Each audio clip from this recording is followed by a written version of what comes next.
All right, it's that way you know that the year is ended. It's Game of the Year from Rev3Games. We have picked that game company's Journey for the PlayStation 3.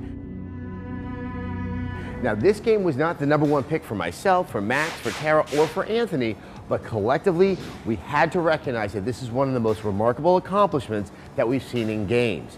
In large part because it doesn't recognize that it is a game. It really is just an experience. It's something where you hold the controller in your hand and without any type of prompting, without any type of enemies or challenge or confrontation, you're just drawn into an amazing experience. For myself, it was the use of multiplayer that really catapulted this game into something I have not seen before. As one who does not like all the trappings that comes with multiplayer, to just see someone there and figure out intuitively how to work with that person and develop a relationship with a stranger whom I will never meet or never know who they were.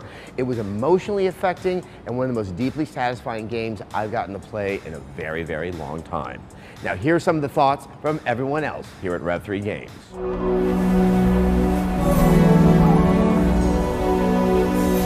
So no, Journey wasn't actually on my personal best of 2012 list, but that was a pretty tough call. I was kind of choosing between it or Fez, but Journey is a really simple, beautiful game. And what I think is really impressive about it that's worth examining is that it does a lot of things that other games just sort of don't do because it's not a thing that you expect them to. It's a short game.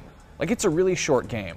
And there's not a whole lot of explanation of what you're supposed to do. It just kind of throws you in there, and it's really made to be played, more than once, and probably in one sitting, presumably in one sitting, because it's really, I think, much more effective that way at telling a story. It puts you in this world, and you are exploring it. That's kind of cool. It's not like press A to jump over the thing, press X to bring up your menu. And I don't know, I like that. So Journey is Game of the Year. I think it deserves it because it really is setting a great example for what games can be, in the sense that they don't have to fit inside some kind of a rubric of how a video game is played and how you interact with a video game. This is the kind of game you can show to your mom, you can show to your little sister, you can show to your angry stepbrother who usually just plays games where you shoot stuff. And Journey is a game about some weird scarf people flying around in the desert. So more games that aren't afraid to get a little bit strange and try things a little bit differently. Please, by all means.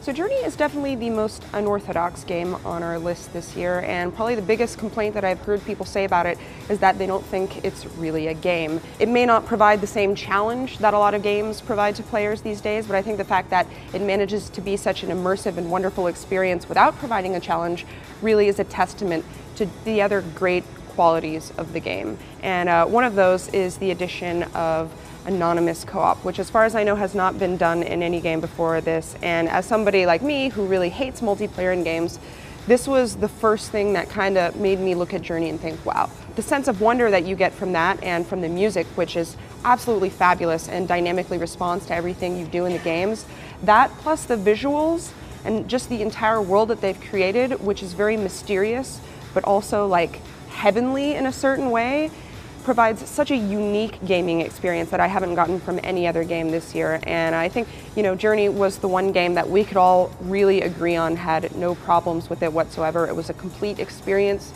It was wonderful, and it's something that everyone should try at least once. So this is cool because even though Journey had a couple things going against it in terms of being like a Game of the Year contender, I mean, it was a platform exclusive downloadable, which means not everybody got access to it.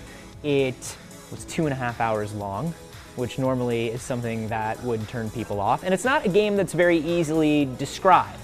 It's really hard to tell somebody what kind of a game Journey is. But at the same time, I love this. I love that Journey is Game of the Year because it's just absolutely beautiful and unique. I talked about it in my top 5 list, and everything from the look to the narrative to the incredible score to my favorite part of it, which is just that really, really novel use of co-op multiplayer. It almost makes you a better player in terms of being cool to other people online. Like, the worst you can do in Journey is walk away from somebody with indifference. You can't harm them, you can't screw them up. But what's really great about Journey is you don't want to walk away from people with indifference. It does something that makes you want to help everybody that you come across. Really beautiful game. 2012, Year of Journey. I'm all for it.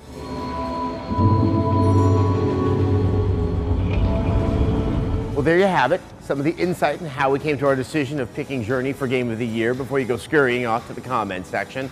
Just so you know, some of our runners-up were Dishonored, Far Cry 3, and Borderlands 2. If you want to see more about how we kind of arrived at this decision, make sure you check out this week's Casual Friday. You can find that at youtube.com/Rev3Games or at revision3.com. Well, there you have it. We're about to enter into 2013. A whole bunch of new games, and we can have these fights all over again.